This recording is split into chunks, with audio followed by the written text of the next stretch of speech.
What's up, history lovers? Today I'm taking you to one of the most notorious prisons in American history, Alcatraz Federal Penitentiary. But this isn't just another prison documentary. This is the story of the most daring escape attempt ever made, one that has puzzled the FBI for over 60 years.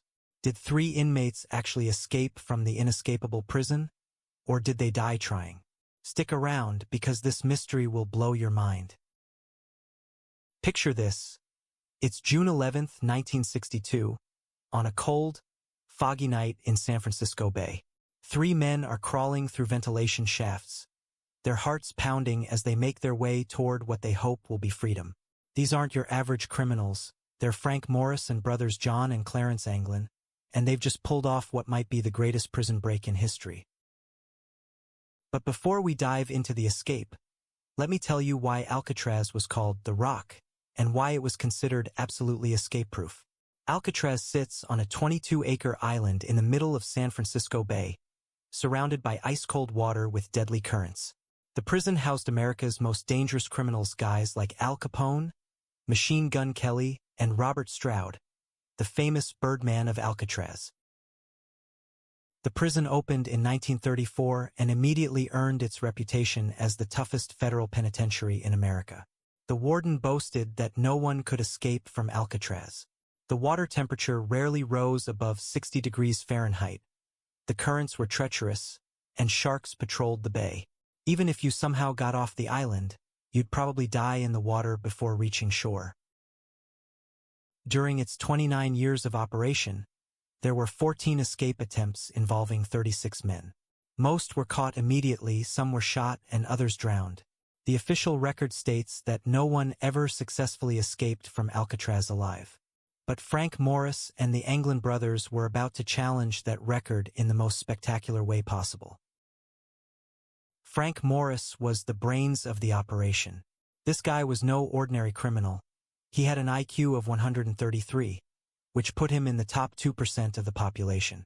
He'd been in and out of prison since he was 13 years old and had already escaped from other prisons before landing on the Rock. Morris was serving time for bank robbery when he arrived at Alcatraz in 1960. The Anglin brothers, John and Clarence, were bank robbers from Georgia who had attempted to escape from every prison they'd been in. What made them special was their determination and their bond as brothers. They weren't going to leave without each other, which made their escape plan both more complicated and more compelling. Here's where the story gets absolutely fascinating. These 3 men spent over a year planning their escape, and the level of detail and ingenuity they showed is mind-blowing. They discovered that the concrete walls around the air vents in their cells had been damaged by salt air and were crumbling. Using stolen spoons, they began quietly chipping away at the walls behind their cells. But here's the genius part. They couldn't let the guards know what they were doing during daily cell inspections. So they created fake wall panels out of cardboard and paint to cover their holes. During the day, everything looked normal. At night, they would remove the panels and continue digging. Can you imagine the patience and precision this required? The work was incredibly slow and dangerous. Every night, one of them would crawl through the narrow opening into the utility corridor behind their cells. They had to be absolutely silent because sound carried in the prison, and getting caught would mean solitary confinement or worse. They worked with makeshift tools, spoons, nail files, anything they could get their hands on. But digging out of their cells was only the beginning. They also had to figure out how to get off the island once they were out of the prison. This is where their plan became truly legendary. They decided to build a raft and life preservers out of raincoats. Yes, you heard that right. Raincoats. They collected over 50 raincoats from other inmates and visitors. Using a process they learned from Popular Mechanics magazine, they turned these raincoats into a 6-foot by 14-foot raft and life preservers. They used contact cement stolen from the prison workshop to seal the seams. They even made paddles out of plywood. The level of engineering and craftsmanship was incredible for men working in secret with limited resources. Now here's another stroke of genius. They needed to make sure their absence wouldn't be discovered during the 10 p.m. bed check. So they created dummy heads to put in their beds. These weren't just pillows under blankets. These were realistic human heads made from soap, toilet paper, and real human hair collected from the prison barbershop floor.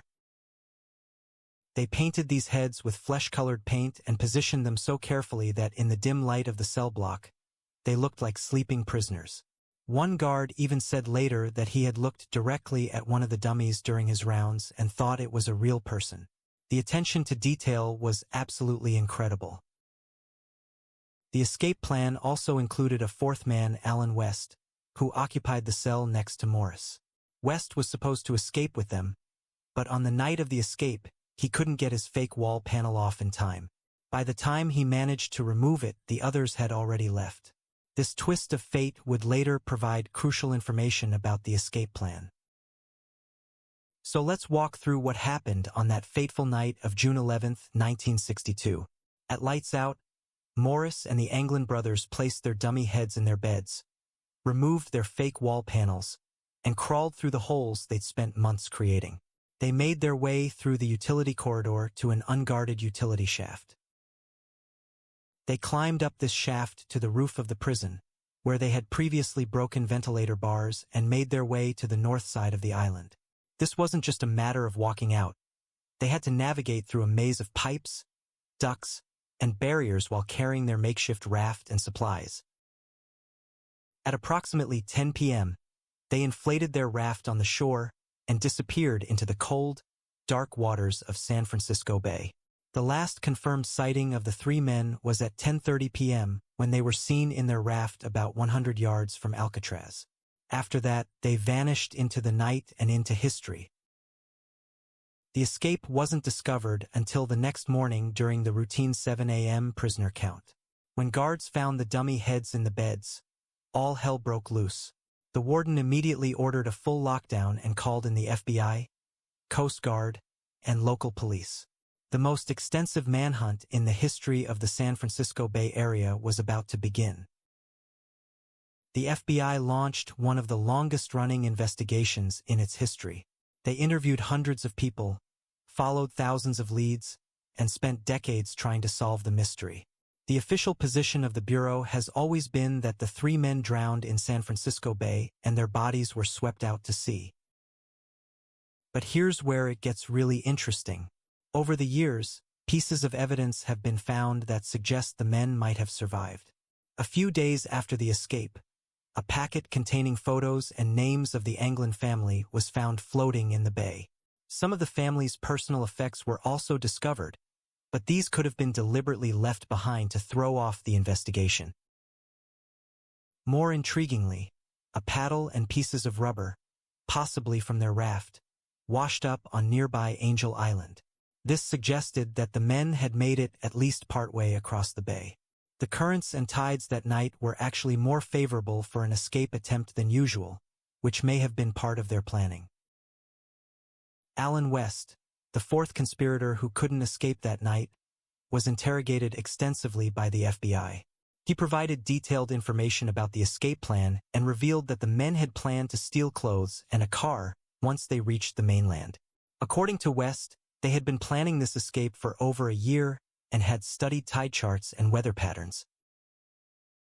Over the decades, there have been numerous reported sightings of the escapees.